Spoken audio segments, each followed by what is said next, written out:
These are the 10 things you probably missed in the Chubby Chipmunk update in Grow a Garden. But trust me, there's a lot more to this update than just a new pet or a few small features. So sit back, relax, and stay until the end, and hey, hit that sub button bro, help me out. And let's get into it. The Chubby Chipmunk update just dropped last Saturday, and honestly, this is the first time we've seen an event switch up so quickly right after release. We all know how messy the Seed Stages event turned out. Tons of bugs, weird balancing issues, and honestly, a lot of players weren't too happy about it. So when this new update came out, people were a little cautious at first, but after looking deeper, I realized this update actually fixed way more than expected. So right after the update dropped, I jumped into the game, just casually walking around, checking if there was anything new. At first glance, it didn't seem like much. You'd think it's just another patch, maybe a few bug fixes or a new pet to grind for. But then I started noticing a bunch of small changes that weren't mentioned anywhere.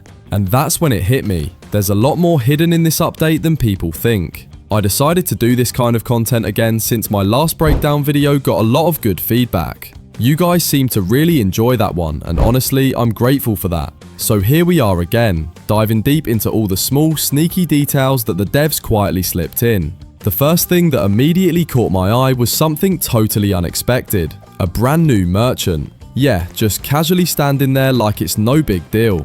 It's called the Full Traveling Merchant, and this guy is actually a huge deal. He's basically bringing back stuff from the Full Market event that we thought was gone forever. I'm talking about the full seed packs, the maple resin, and other exclusive full themed items that were originally time limited. Now, here's the catch, and this one's brutal. The maple resin only appears about 3% of the time, and the merchant itself doesn't even show up consistently. He's completely random, so when he finally does spawn and you see that maple resin sitting in his shop, don't think twice, just grab it immediately. This is one of those blink and you miss it moments that could take weeks to appear again. And here's something cool about that. This Full Traveling Merchant is actually the third one in the game to sell event exclusive items, right after the Summer Merchant and the Honey Merchant. The purpose is pretty clear. They're trying to make the Fall Market event a permanent feature of Grow a Garden. Before, traveling merchants would only appear when the Cosmetic shop reset, but now their appearances are completely randomized. It's a small change that makes the world feel more alive, like there's always something happening in the background. After finding that merchant, I started looking even deeper, and that's when I noticed they made a huge change to the Cosmetic shop too. Previously, that shop was honestly kind of messy, just this giant list of random stuff you had to scroll through forever. But now, they completely restructured it. The second tab has been turned into a dedicated fence tab, which is such a great idea. It's so much cleaner, easier to navigate, and you can actually preview all the new fence styles right there. And there's a bunch of them now, the bamboo fence, the light fence, and the flower fence. They all look really good, and honestly, this is one of the nicest visual additions in the update. A lot of players aren't really grinding this event too seriously, but instead, they're going full creative mode, turning their gardens into beautiful little paradises. These new fences fit perfectly with that aesthetic. Of course, you still have the older fence designs in the Ascension shop, like the red laser fence, the Greek fence, the golden fence. It's funny though, a lot of people kind of forgot the Ascension shop even existed after it launched. Let's be real, it wasn't super popular at the time. The rewards felt kind of underwhelming for the grind it required. But now, with these new fence additions and decorative options, it suddenly feels relevant again. You can customize your garden however you want. Go crazy with glowing fences, minimalist designs, or even laser beams running around your crops. It's completely up to you. And if you think about it, this is really where the whole fence variety started, through achievements and the garden guide. If you check that out, you'll see that hitting level 10 gives you the picket fence, level 20 unlocks the silver fence, and then level 30 gives you the metal fence. So now, seeing how they've built on top of that progression feels really satisfying. While I was exploring all of this, I found something else that completely flew under the radar. Two pets actually got buffed, and not just a little, I mean massively. The tiger and the chimpanzee both had their cooldowns reduced, and it completely changes how useful they are. The tiger's roar ability used to take 8 minutes before you could use it again. Now it's down to 4. That's literally twice as fast.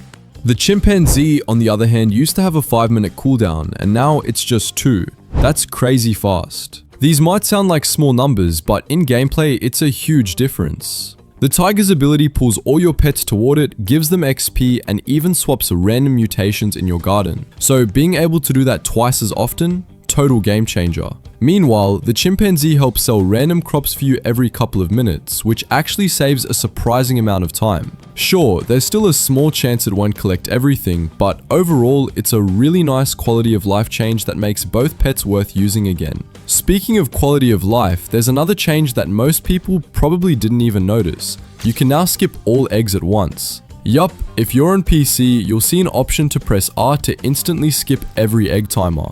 Now, of course, it costs Robux, so it's definitely not for everyone, but it's there if you're impatient or just want to speed things up.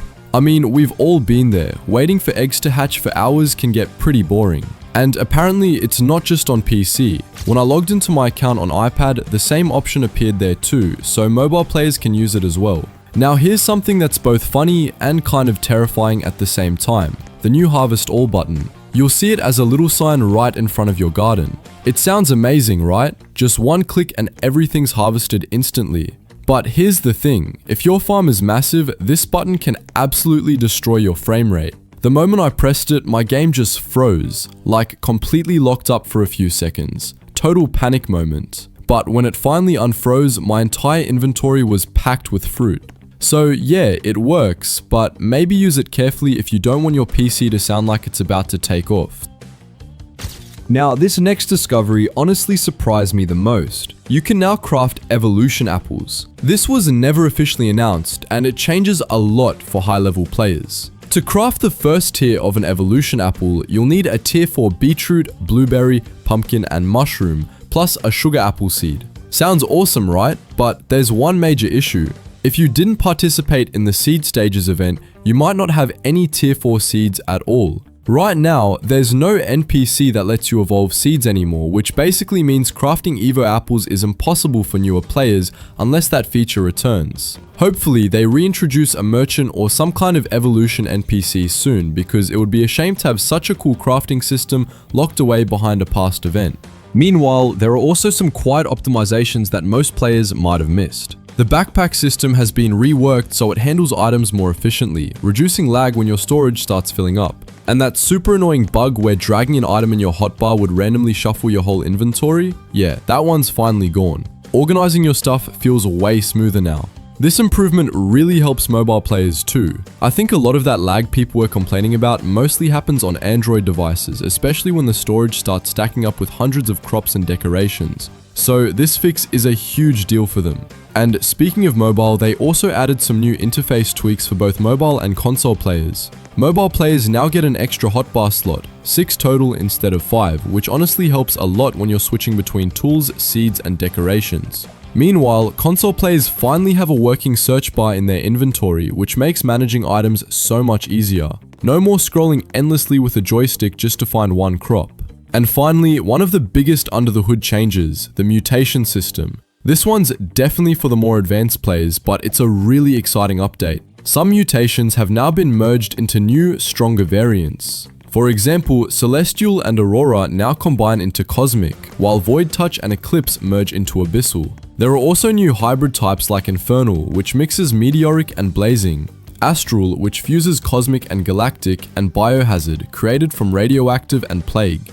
These combinations make the whole mutation system feel more streamlined and balanced, while still adding a sense of progression and experimentation. It's a really cool direction that gives late game players something new to explore without making it overly complicated. So yeah, when you look at everything, the new merchant, the buffs, the fences, the crafting updates, the quality of life improvements, and even the background optimizations, it's clear this update is way more than just the Chubby Chipmunk event. It's like the devs quietly rebuilt parts of the game without making a big deal out of it. The game feels smoother, faster, and more customizable. It's just more enjoyable overall. The best part is, a lot of these weren't even mentioned in the official patch notes. You just find them as you play, and that makes the game feel alive again. There's something special about discovering these hidden changes yourself. It keeps you curious, keeps you exploring. So, what about you? Did you notice any of these before watching, or did some of these completely surprise you? Let me know in the comments below. I'm actually curious how many players already picked up on these little hidden gems. Anyway, that's everything for now. Thanks so much for watching, and I'll see you guys in the next one. Peace out.